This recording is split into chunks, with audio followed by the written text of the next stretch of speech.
वो आज के डेट में मैंने उनको 8 चुनाव लड़वाया।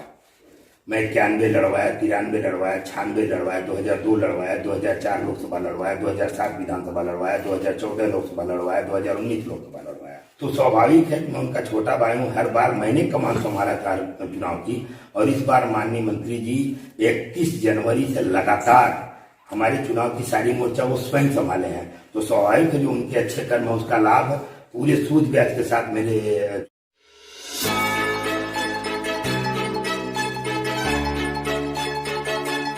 सच का साथी मैं हूं आपके साथ प्रशांत त्रिपाठी। नमस्कार। इस समय हम लोग खजनी विधानसभा का कवरेज कर रहे हैं। गोरखपुर की सबसे हाई प्रोफाइल सीट खजनी भी मानी जाती है। खजनी विधानसभा का अंतराल जो देखा जाता है वो कछारांचल से भी बिलोंग करता है।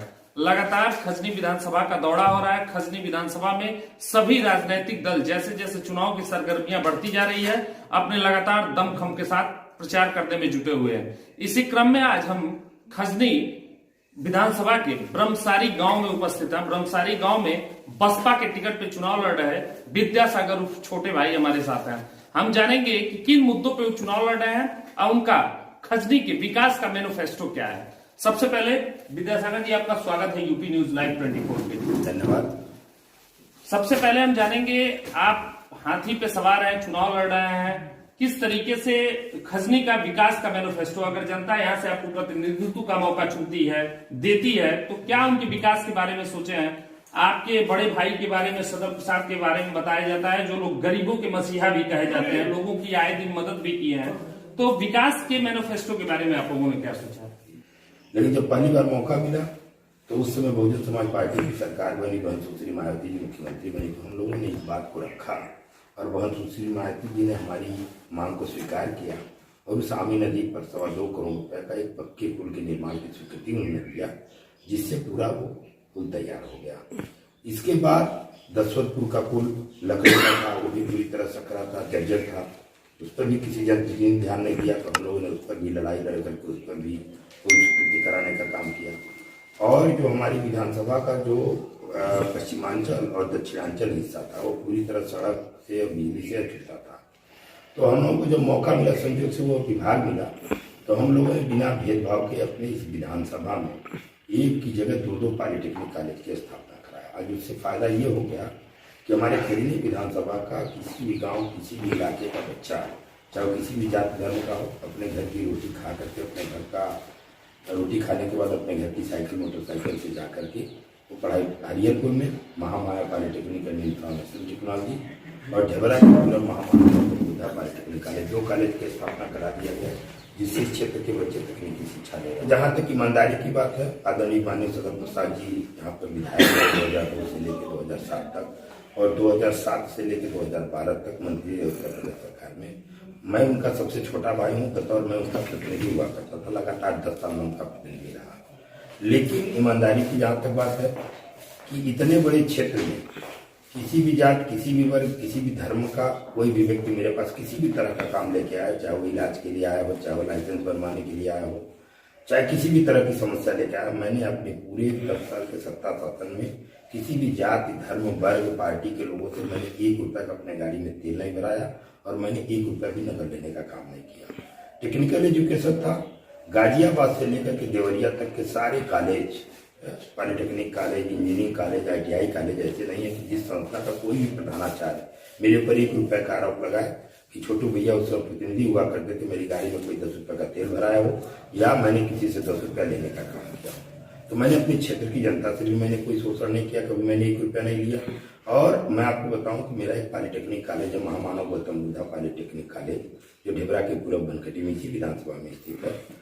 आज तक मैंने अपनी लाइफ में 13 साल मेरे कॉलेज को चलते हो गया। 13 साल में आप जानते होंगे, आपके घरों के भी बच्चे पढ़ते होंगे हाई स्कूल में, इंटर में, तो जब उनका प्रैक्टिकल की परीक्षा होती है तो कहीं ना कहीं लोग अपने गार्जियन से कहते हैं कि आज हमारे यहाँ प्रैक्टिकल है, एग्जामिनर आएंगे, 500 रुपया दीजिए, 1000 रुपया दीजिए, 400 रुपया दीजिए, 100 रुपया दीजिए, एग्जामिनर को देना है। लेकिन मेरे कॉलेज को 13 साल हो गया। 13 साल में मैंने किसी भी महामानव गौतम बुद्धा पॉलिटेक्निक में पॉलिटेक्निक करने वाले विद्यार्थी से आज तक मैंने प्रैक्टिकल के नाम पर, सेशनल के नाम पर, अटेंडेंस के नाम पर, मार्कशीट देने के नाम पर मैंने किसी से 1 रुपया नहीं लिया। ये मेरी ईमानदारी का सबूत है। दूसरी बात होती है सुख दुख में। आप हम ब्रह्मसारी गांव में बैठे हुए हैं, आप यहाँ से कवरेज कर लीजिए पूरे विधानसभा में कहीं भी, आज पूरे खजनी विधानसभा में किसी भी जाति वर्ग धर्म का, चाहे वो बहुजन समाज पार्टी का हो, चाहे वो कांग्रेस पार्टी का हो, चाहे वो समाजवादी पार्टी का हो, चाहे भारतीय जनता पार्टी का समर्थक हो, मुझे अगर 10 पैसे का भी किसी ने फोन कर दिया कि छोटू भैया मेरी माँ की तबीयत खराब है, मेरे भाई का तिलक है, बहन की शादी है, मेरे गांव में आग लग गई है, मेरे गांव में किसी तरह की आफत आ गई है, तो बिना भेदभाव के, बिना कोई जातीय भेदभाव के, बिना कोई दलीय भेदभाव के मैं सबके सुख दुख में पहुंचने का काम किया।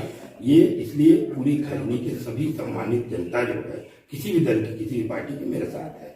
इसके बाद जो तीसरा विकास के बारे में तो मैंने आपको बता दिया कि 2 बड़े पुल और जितने सकरे पुल थे हमारे यहाँ सब चौड़ा पुल, और प्लस जो हमारे जो खजनी से जो जीडीसी मार्ग है जो नौसर होते हुए गोरखपुर जाता है, इसकी बड़ी दुर्दशा थी। ये गड्ढों में तब्दील हो गई थी सड़क। उस समय माननीय नसीमुद्दीन सिद्दीकी जी पीडब्ल्यूडी के मिनिस्टर रहे, तो हम लोगों ने बहन जी से आग्रह करके नसीमुद्दीन सिद्दीकी साहब का कार्यक्रम लगवाया और वो पूरा खराब रास्ता का अवलोकन कराया, और उसके एवज में हम लोगों ने जब अपील किया तो 46 करोड़ रुपया स्वीकृति करा के सिकरीगंज से लेकर नौसर तक 2 पार्ट में 30 करोड़ रुपया स्वीकृति करा के हमने उन सड़कों का जीर्णोद्धार कराया। तो मेन मुद्दा स्थानीय बनाम बाहरी का है। रही बात तो भारतीय जनता पार्टी के विकास की बात कर रहे हैं, तो मैं बहुत ज्यादा इन सब चक्कर में नहीं पड़ता हूँ, लेकिन मैं इतना जरूर करना चाहता हूँ कि 130 रुपए के झोले में 30 रुपए का राशन, एक तरफ माननीय मोदी जी का फोटो, एक तरफ माननीय योगी जी का फोटो, तो राशन कम प्रचार ज्यादा हुआ। और रही बात जो उज्ज्वला गैस जो सब्सिडी मिल रही थी, आप अच्छी तरह जानते हैं कि जो 310 रुपए का सिलेंडर था आज 1000 रुपए में है, आज जो सब्सिडी भी नहीं मिल रही है। और इसमें मैं आपको बताना चाहता हूं कि इस उत्तर प्रदेश की सभी जाति वर्ग धर्म के जो नौजवान हैं, चाहे ब्राह्मण का बच्चा हो, चाहे मुसलमान का बच्चा हो, चाहे राजपूत का बच्चा हो, जो सरकार 17 परीक्षाएं निरस्त करनी पड़ी होगी सरकार को, रोजगार के रूप में सुने हैं। अगर मान लीजिए आपके घर का कोई नौजवान उम्र की बॉर्डर पर पड़ा हो कि वो अगले साल ओवरेज हो जाएगा और वो परीक्षा रद्द हो गई, तो सोचिए वो उसके हाथ में तो कटोरा लेकर उसको जीवन भर घूमना है। और गवर्नमेंट ये रोजगार के नाम पर सुनने हैं, अगर जैसे भी है किसी भी तरह से देखिए रोजगार, अस्थायी रोजगार देने की बात होती है।